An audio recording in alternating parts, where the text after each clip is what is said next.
जय श्री महाकाल सभी दर्शक मित्रों, आज मैं सबके सामने दौलत परी की साधना लेकर हाजिर हुआ हूँ। अगर आपके जीवन में कर्जा है, पैसों की समस्या है तो वीडियो को आखिर तक देखिएगा। आप जब तक इधर उधर भटकते रहेंगे और अपनी समस्या का समाधान नहीं करेंगे, उतने ही पैसों की परेशानी में फंसते जाएंगे। कोई भी आपको पैसों की परेशानी है, कोई भी साधक को, तो दौलत परी का अमल करना चाहिए आपको। अगर एक बार आप दौलत परी का अमल करके देखेंगे तो दौलत परी आपके जीवन बदल देगी।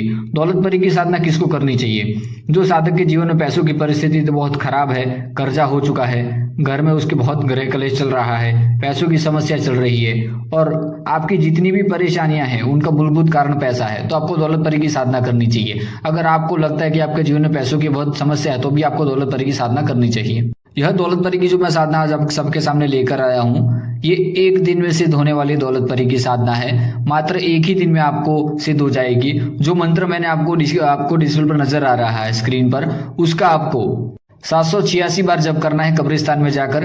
वहां पर आपको हरा आसन लेके जाना है। माला का कोई प्रावधान नहीं है, कोई भी माला रख सकते हैं। अगर सफेद तस्वीर की रखते हैं तो सबसे बेहतरीन है। आपको ये थोड़ा कोयला जलाना है, उस पर थोड़ा बखूर की धुनी लगा देनी है। इत्र आपको गुलाब का प्रयोग करना है और वस्त्र आपके सफेद रहेंगे।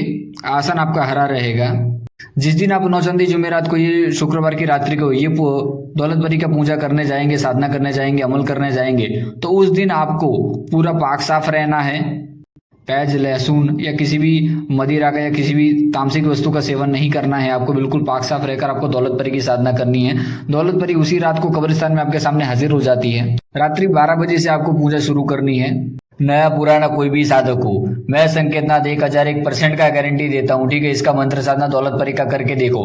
आपका कर्जा हो, कोई भी परेशानी पैसों से जुड़ी हुई, सारी परेशानी आपकी दूर हो जाएंगी। कब्रिस्तान में आपको 12 बजे इसका पूजा करना है। आसन घेरा इसा लगाकर आपको बैठ जाना है। आयतुल कुर्सी से आपको घेरा लगा देना है। आयतुल कुर्सी का मैंने एक बार वीडियो बना रखा है, ठीक है, उसको देख लीजिएगा। आयतुल कुर्सी से आप घेरा बनाकर आपको पूजा का प्रारंभ कर देना है, अमल का। और ये अमल 1001% आपका जीवन बदल देगा। जब आप अमल करने बैठेंगे तो आपको थोड़ी डरावनी आवाजें आ सकती हैं कब्रिस्तान में होने की वजह से। और जैसे ही आपका 786 बार मंत्र जब खत्म होने वाला होगा, उससे पहले दौलत परी आपको आवाज देकर बुलाएगी, तो आपको उसको जवाब नहीं देना है। 2-3 बार अगर आपको फुसलाए बहलाए तो आपको उसको जवाब नहीं देना, क्योंकि परी इतनी खूबसूरत होती है कि नया जो साधक होता है वो इसको देखकर मोहित हो जाता है और उसके प्यार के जाल में फंस जाता है। तो दौलत परी की पूजा, जब दौलत परी आपके सामने आ जाए तो उस पर मोहित नहीं होना है उसकी खूबसूरती को देखकर, क्योंकि दौलत परी इतनी खूबसूरत है कि अगर आप देखेंगे तो आप मोहित हो जाएंगे। तो अपने आप पर संयम रखना है, अपनी इंद्रियों पर, और उससे 3 वचन लेने कि मैं जब भी जहां भी बुलाऊंगा आप हाजिर हो जाएंगे, मेरा कहा हर कार्य करेंगे और मेरी जितनी भी समस्या है उन सभी समस्याओं का समाधान करने में मेरी मदद करेंगे। 3 वचन आपको ले लेने हैं। ये 3 वचन लेने से दौलत परी आपको सिद्ध हो जाती है। दौलत परी आपका धनादि लाकर दे सकती है। आपको जब भी चाहें उसको, दौलत परी को याद कर लीजिए, उसको हाजिर करिए और उससे कह दीजिए कि मुझे आप इतनी सहायता करिए, मुझे इतनी पैसों की, धन की समस्या क्या है उसका समाधान कीजिए। आपको 2 करोड़ का कर्जा है, 5 करोड़ का कर्जा है, तो दौलत परी आपको ला कर देगी।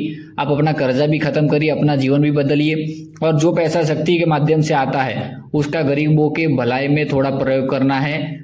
कोई भी साधक हो, उससे आपको दोष नहीं लगता है। और शक्ति को, दौलत परी को आपको एड्रेस वगैरह, गोडाउन का कुछ भी देने की जरूरत नहीं है। शक्ति को पता होता है कि कौन से स्थान पर पैसा है, पैसा नहीं है, तो शक्ति खुद आपको ला कर देती है। तो चलिए, जय श्री महाकाल सभी दर्शक मित्रों, और मेरा खुला चैलेंज है, अब तक की सबसे पावरफुल साधना परी की दे रहा हूं, दौलत परी की।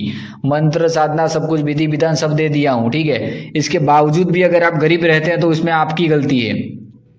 इतनी परियां, इतनी साधनाएं देने के बावजूद अगर आप मेहनत नहीं करेंगे, खुद से साधना नहीं करेंगे, ठीक है, तो ज्यादातर लोग साधना करने का प्रयत्न कीजिए, क्योंकि आत्मदीपो भव, ठीक है। अगर आप अपने खुद के लिए मेहनत नहीं करेंगे तो कोई और नहीं आएगा आपका जीवन बदलने के लिए। मैं एक जरिया बन सकता हूं, मैं एक माध्यम बन सकता हूं आपका जीवन बदलने के लिए।